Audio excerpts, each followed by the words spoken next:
अब देखिए 2014 के पहले क्या हाल था। 2014 के पहले आपके सारे मीडिया वाले निकाल दीजिए, फ्रेजाइल फाइव यही हेडलाइन होता था। जी।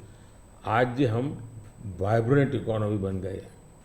आईएमएफ ने दुनिया के 150 देशों का समूह, जिसमें चाइना भी है, हिंदुस्तान भी है, जिसको हम कहें कि एक डेवलपिंग कंट्रीज है या जो इमर्जिंग इकोनॉमी वाले देश हैं, ऐसा का एक समूह का उनको क्लासिफाई करके उन्होंने उसका एनालिसिस किया। बड़ा इंटरेस्टिंग है, यानी एक प्रकार से ये इंडिया का पीयर ग्रुप हम कह सकते हैं। अब देखिए क्या एनालिसिस है। 1998 इंडिया पर कैपिटा जीडीपी इस पीयर ग्रुप से 30% के आसपास थी, यानी पूरा ये 150 देशों का देश है। उस समय अटल जी की सरकार थी, 98 में अटल जी की सरकार है। 98 से 2004 अटल जी के अपने कार्यकाल में ये 30% को 35% ले गए। अच्छा प्रोग्रेस हुआ। लेकिन दुर्भाग्य देखिए जी, 2004 में ये सब खिचड़ी कंपनी आ गई और ये खिचड़ी कंपनी ने अटल जी की मेहनत जो थी उस पर पानी फेर दिया।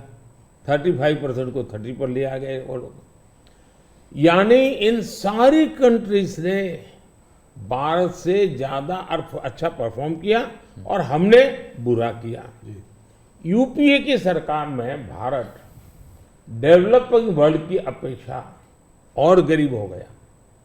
हमसे गरीब थे वो भी हमसे आगे निकल गए। लेकिन 2014 में हम आए, सरकार बनने के बाद 2019 तक में आपको खुशी होगी, हम 30 पर से 37 पे पहुंचा दिया और 24 तक मैं जब पहुंचा हूं ये मामला 42% पहुंच गया है। यानी 30 छोड़ा था, हम 42 ले और ये हाईएस्ट है जी। यानी हमारी इनकम दुनिया के और देशों की अपेक्षा बहुत तेजी से बढ़ी है। अगर आप 10 साल के कालखंड में इन्फ्लेशन को भी ले, जो महंगाई की इतनी चर्चा करते हैं ना, तो ये 10 साल सबसे कम इन्फ्लेशन वाला कालखंड रहा है। ये मैं इतना सारा जो कहता हूं और हकीकत के आधार पर कहता हूं, कठोर परिश्रम करने के बाद अचीव किया है जी। पूरी सरकार को मोबिलाइज किया है और लक्ष्य को पार करने के लिए जी जान से जुड़ गए हैं। उसके बावजूद भी मोदी क्या कहता है, मोदी तो कहता है ये तो ट्रेलर है, मुझे तो और आगे जाना है।